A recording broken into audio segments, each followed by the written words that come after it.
you don't, most advice is going to be bad advice. Actually, I'll give you one example. There's a guy who I call, and he doesn't know this. Guys, it's funny, guys. There's a guy that I call, and he doesn't know this, but every time I call him, I'm asking for advice. And every time he gives me advice, I do exactly the opposite. It's just, this guy, he's he's well-intentioned. He really is. But the thing is he comes from a completely different worldview than I do, and I love that.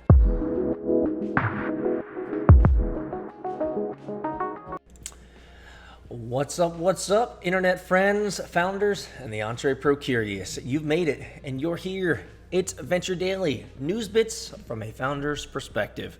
You guys know that we read 2 news bits every day, and I give you my perspective, usually debunking a lot of the things that these authors say. And it's not by design, but in many ways, it's because simply the authors of these articles have never actually been an entrepreneur, have never actually been a founder, and they enjoy pontificating, and they enjoy telling us what we should do when they themselves have not actually ever done, which is why you get my perspective, guys. Welcome. Welcome to Venture Daily, my friends. This is the place to be. Every morning, we do a daily show every morning, and making sure that you guys have news that you can use from a founder's perspective, as well as we go into my take of what's going on in this community and what's going on with my projects, guys. I'm starting off slow today. I hope you guys are having a wonderful morning, whether you're listening to me on the road or at work in the background. Smash the like button, tweet it out, let people know that you're here. I'm glad to be a part of your day.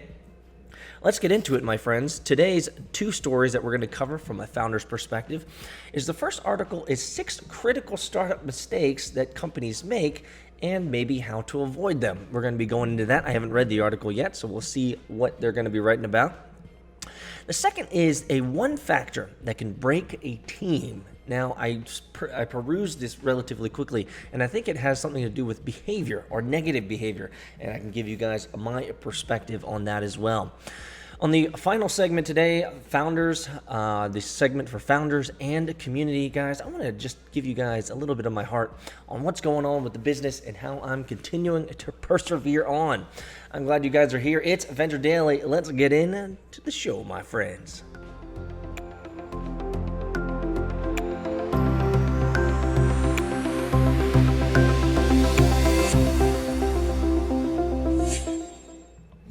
Startups don't make these 6 critical mistakes. This is by Abi Golar. Starting a business is a huge step towards financial freedom. However, it requires a lot of energy, time, and resources. Since all 3 can be costly, it's important that the results are worth it. But this isn't always the case. The good news is you can learn from the mistakes of those who came before you. By avoiding common startup mistakes, you'll increase your chances of seeing a solid return on investment as you get your business off the ground. And we're going to be going through this. Here we go, guys. Number 1, choosing misaligned investors. Well, I can speak a lot to this. Depending on the needs of your business, finding investors might be the top of your list in the early phase. Investors can inject capital to help you to start, run, or expand the business, even some assistance in decision-making involving the company. The first big mistake that some startups make is failing to look beyond the money. Right, when it comes to the partnership with capital, it may feel like it fell from heaven, especially if it's just the amount you need to run your company. However, there's more to it than the funding period. Avoid the frustration of over-expecting only to have an investor underperform. Be clear on the value and the role you want the investor to play, and do not mistake common interests for common vision. The investor may be interested in your business idea, but might not share your vision. Choose an investor that suits both your money needs and the needs of your business. 100%. Actually, I could spend an entire half hour talking about this, but I'm going to try to make it as succinct as I possibly can. If you're a startup and you're looking for investors, this is one of the reasons why I'm doing VC hunting, so that you guys can know the people behind the money.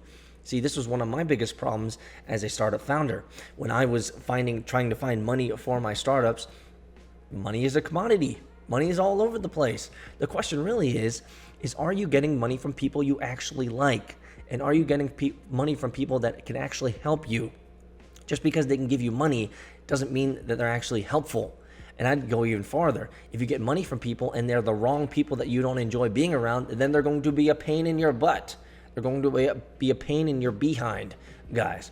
And so it's so important to interview the investors. I mean, seriously, do the diligence. I know you need the money. I know I've made this mistake. I've taken money from assholes. I've taken money from people that I wish I didn't take their money from, because then they wouldn't have a voice into my system. It's so important that when you're taking money from other individuals, you really understand whether you click with them, and forget about trying to make a return. If you don't like them, it's going to ruin everything. So make sure that you do your diligence there. Number one, this guy's got it right. Totally. He totally has it right. Number two, which is rushing into the hiring process. Well, this guy's got it going on. Let me start by saying that it's difficult to hire and retain employees, even for a successful business. I've noticed that many startups rush into hiring employees as soon as they're able to, thus spending more time on hiring than developing the startup itself. While employees provide a lot of value in the workplace, I recommend sticking to a minimal number until your startup is stable. You know, I would agree. In addition, many startups businesses tend to go for low-cost employees. The idea is to minimize cost, but sometimes low-cost employees equal low-quality work. Invest in your employees. I found that investing the time and capital to ensure your employees have the best know-how has been a crucial element for our success. Well, let me remind you guys quickly. The three main roles, guys. Here we go. The three main roles of a founder are simple: investors, vision, and hiring. Investors, vision, and hiring. We've already covered the first two, investors. It's important when it comes to investors that you find the right investors. Number two, your job is to hire the right talent. Period. Hire the right talent. Do it. Yes, this guy's talking about how it might take away from your current employees. That's part of the job. You can't do all things all the time. I get it. However, when you're into hiring mode, do a good job. Focus on it. Make sure that and one of the things that we do, here's a tip for you guys. Whenever we go through hiring, I spend an entire month, 30 days of just knocking it out, bringing them all in, making sure that 30 days, a 30-day sprint to find the right employee for X position or Y position.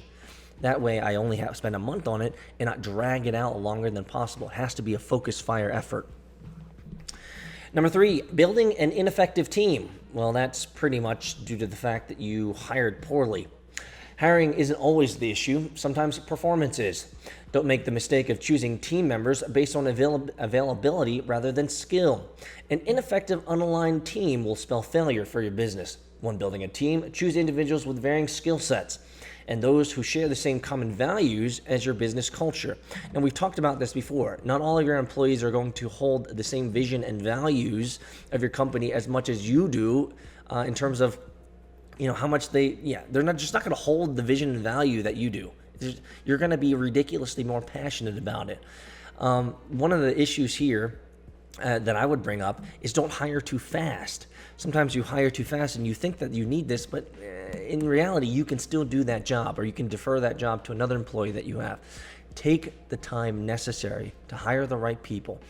Be judicious. And if your gut, here's the biggest key. If your gut says no to an employee, it's no. You're going to try to talk yourself out of it. But trust me, your gut already knows that this person is not going to be a good fit. Trust your gut when it comes to hiring. Number four, following advice blindly. Not that any of you guys would do that. In the early stages of launching and managing your business, you will need to feel the need to consult. That's a wise choice, but there's no polite way to say this. Not every piece of advice should be followed. Just because something worked to build one business doesn't mean it'll work for yours. Don't follow advice blindly. There's a myth that advice from an investor is always right because they put in their money. No. Ask for advice, but research and question it before implementing. 100%. I'll be short and sweet here. Most advice is going to be bad advice. Actually, I'll give you one example. There's a guy who I call, and he doesn't know this. It's funny, guys. There's a guy that I call, and he doesn't know this, but every time I call him, I'm asking for advice. And every time he gives me advice, I do exactly the opposite. It's just this guy. He's he's well intentioned. He really is. But the thing is he comes from a completely different worldview than I do, and I love that because it gives me just a perspective that I would never have thought about. His advice is always bad, and so what I end up doing, and I'm serious, guys. I call this. We talk seriously about things maybe once a month, and every time I listen to him, I just love his advice because everything that he says, I just do the opposite.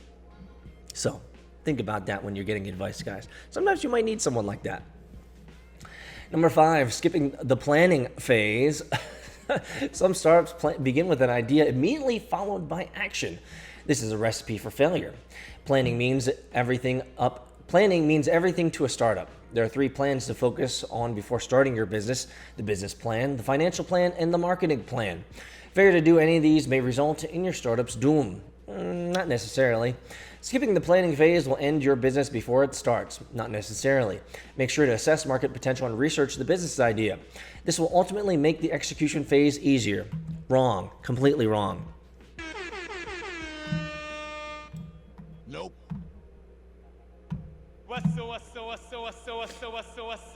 See, that's why I read these articles to you guys, so you guys can get the real skinny. Making business plans is great. Okay, making marketing plans is great. Go-to-market strategies, great. But here's the thing. Execution is always going to be the best way to realize what actually works at the end of the day. You can make plans all you want. I can make plans for exactly everything that I want to do in life. Here's the thing. The road is paved with good intentions. And your plans never go out the way. The plans never go the way that you want them to. And so while I understand this guy's ideas around making robust plans and these types of things, make light plans. Make light plans. Don't spend too much time on the plan because tomorrow it's going to change anyway. At the end of the day, you want to have a distinct vision of and how you're going to get to that vision. It doesn't matter. You're going to figure that out. The how doesn't matter. It's the why that matters. Figure out the why you're doing what you're doing. Why are we going for this? Why is this the vision that we need to achieve? That should be your guiding star all the time. Number 6, putting the product first. You might be thinking, what? I thought putting the product first was the way to go. I'm here to tell you that your customers should come first before your product. Well, if you don't have customers, then I guess your product's first. Have an idea of who your ideal customer is, how you can find them, and how they will react to your product. Putting customers first will ensure that you aren't off base when it comes to developing your ideas, designing a product and packaging, and marketing to your target audience. If you sell children's books, for example, put the children first to write at the appropriate language level and create illustrations suitable for their age. Save your energy, time, and resources by avoiding these 6 major mistakes. The road to business success will be smoother without these potholes. Watch out for them. I completely disagree. That's the one thing about this type of business advice. This type of business advice, I'm gonna wrap up this entire article for you guys. This type of business advice reminds you of certain things that are good to do, and if anything, could spur you today to take action on one of these things. That's the reason why I read them to you. Not that you need to write notes down and you need to say, hey, I need to go through 1 through 6 of these to make sure that my startup doesn't fail. No. Please understand. The reason I read these articles to you guys daily, and the reason I read articles like this, hundreds of them, maybe not hundreds yesterday, I read about 50. So 50 to 100, let's just say lots of them. The reason why I read lots of articles every day is not so that I can take their advice prescriptively, not to take their advice and say, hey, this is exactly what. No, the reason I read articles is because these articles remind me of 1 or 2 things that I need to remember today to execute on. And that's the whole idea. Write notes down if you want, but at the end of the day, take 1 of the 2 of these things that I'm talking about and execute on. That's the purpose of this. It's to remind you of some good things every day to keep you moving on your journey. So let me know your thoughts on these 6 critical things to avoid when it comes to your startup. Let me know in the comments below. Let's get on to the next one, guys.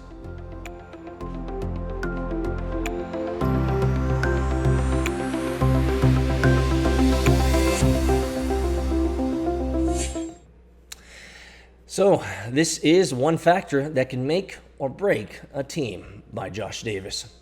Anthony, a senior retail executive, was in a pivotal moment in his career when we met.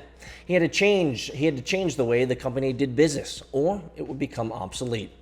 The organization had just acquired a successful tech startup that could expand its reach, and rightly or wrongly, Anthony would take the fall if profits didn't meet the new expectations.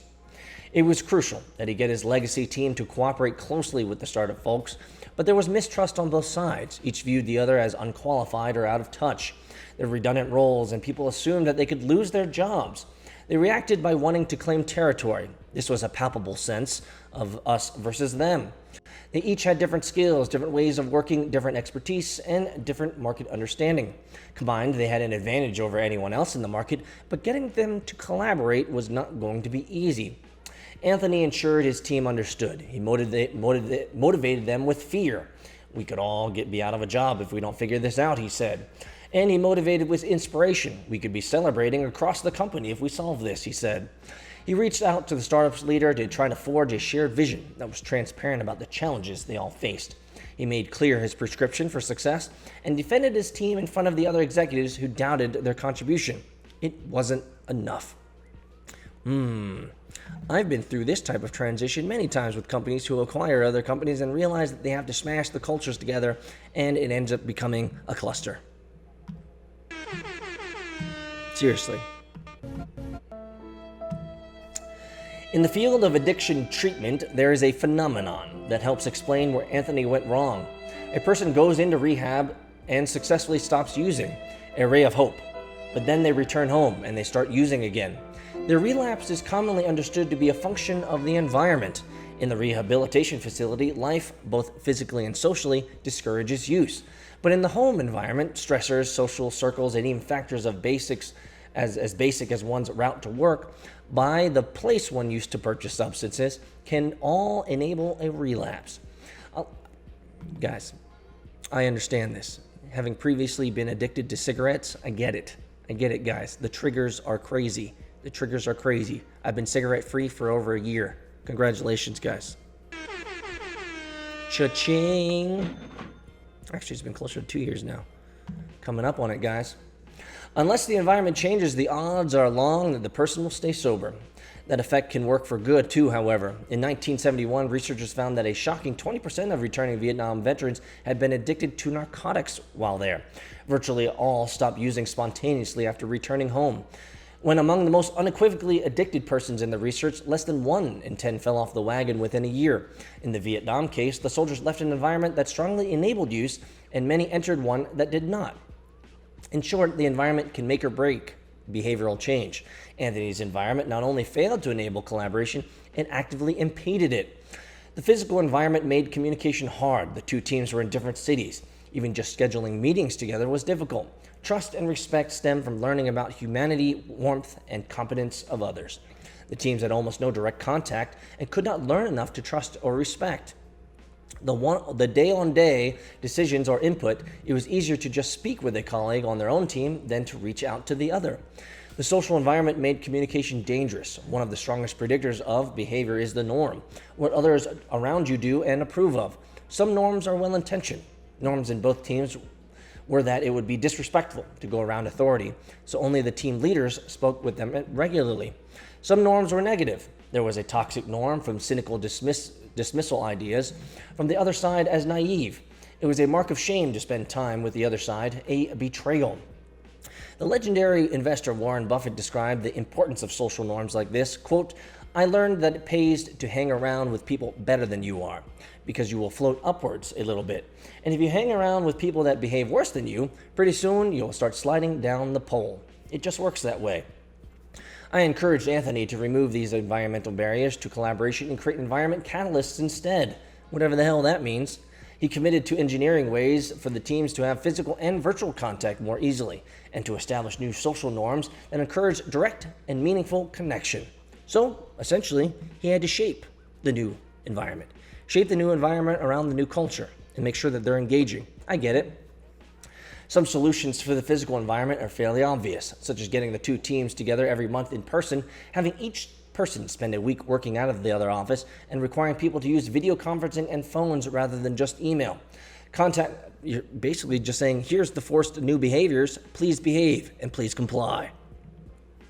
Human connection makes a difference. Some solutions are less obvious, such as requiring that some people on Anthony's team represent the positions of people on the startup team when the group is making key decisions. Oh, that's not, yeah, sure, that's going to work out. This is terrible advice, guys. That requires making contact with them to understand their positions and how you're going to invariably change them and make them and force feed them to do things that they don't naturally want to do. To create the right social norms, one must do much more than state the desired norm. One must instead take clear and visible actions. For example, publicly acknowledge collaboration when it happens, remove people who continue to act in an us versus them way, highlight those ways in which the majority of them does right things, and tell true stories that illustrate collaboration getting valued and rewarded. Anthony is at the beginning of his journey. However, as a result of Anthony's actions already, things are in a good place and getting better. Anthony's team and those in the startup are highly intelligent and motivated. They understand the problem, but that's not enough. If you wish to drive change, it's your your responsibility to resculpt the environment. I think this advice is terrible. If you have new people coming into your company, you don't resculpt the environment. You understand how those people engage. Actually, that should have been part of the hiring process. In this case, yeah, they acquired it, and so they got a lot of personalities that they didn't expect. But probably sitting down with them and understanding how they communicate and what norms that they want to create is far better than creating a top-down approach and telling them this is how you're going to work. That just doesn't work. For many of you guys, if you haven't, go to vchunting.com. Go to vchunting.com. If you go in there, you'll see Peter Saddington's user manual, our user guide. Click on that. What I do for all of my startups, when you join our company, you are required, it's the only thing that's majorly required, is that you fill out a user guide, a Joe Schmo user guide, Sally Smith user guide. This tells us how you act, how you respond, how we should use you, how we should leverage you, engage with you, and communicate with you. This is far more important than just shoving new processes and procedures and behavior norms down the throat of these people. You have to engage with them, treat them like humans, give them the opportunity to give their opinion and voice into the system. This right here, guys, this article right here that I just read to you guys is terrible advice. Don't listen to this guy. Don't listen to this guy at all. If you ever get into a position where you acquire another company, one of the first things you want to do is engage with each of them and welcome them to the new reality, but then give them the opportunity to share with you their expectations, share with you how they would want to do their job best, and have them fill out a user manual or user guide so that you can understand how to talk with them and communicate with them and work with them. That's far better. This article right here reeks of top-down, old-school management approaches where the management thinks that they're better than everyone else and they think they know how the system works. The system doesn't work the way that they think because the system has changed, because new people have been brought into the company, and new people and new behaviors fundamentally changes the culture. So you need to address that way. That makes sense, guys? Let me know your thoughts in the comments section below, and let's get on. Let's move on to our last segment of the day. Did you know that there's even more value than just audio or video? Follow us on Twitter, Instagram, TikTok at VC Hunting, and make sure to sign up for the VC Hunting newsletter, where you'll be able to get weekly news on venture capital, startups, founder stories, and the occasional wisdom extracted from Peter's brain. Go to vchunting.com to sign up. And now, back to the episode.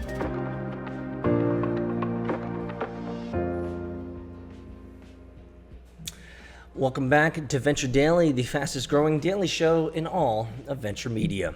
In today's final section for founders and community, I want to give you guys just a little perspective on something that's been happening to me as I'm building my venture fund, and I'm really enjoying. You see, once I proclaimed, and this is important for some of you guys out there, once I proclaimed to the world, once I told the world that I'm interested in building a venture fund, the world responded. Now, I wouldn't say that I've been hesitant, but in the beginning, last year, October, November, December, I didn't really vocally announce to the world that, hey, I'm in this new mission to build a venture fund. I just started building the infrastructure, interviewing venture capitalists, learning behind closed doors, learning in the back channels of how they do what they do, getting advice, getting consultation. I mean, getting I've said this before, getting a master class on the other side of the table. Now, in October, November, December, I didn't really advertise to the world. People were just like, okay, so he's interested in venture capital. He's interviewing venture capitalists. And most of the VCs that I met, they just thought I was a boob tuber. They just thought I was some dude that was just doing this for fun.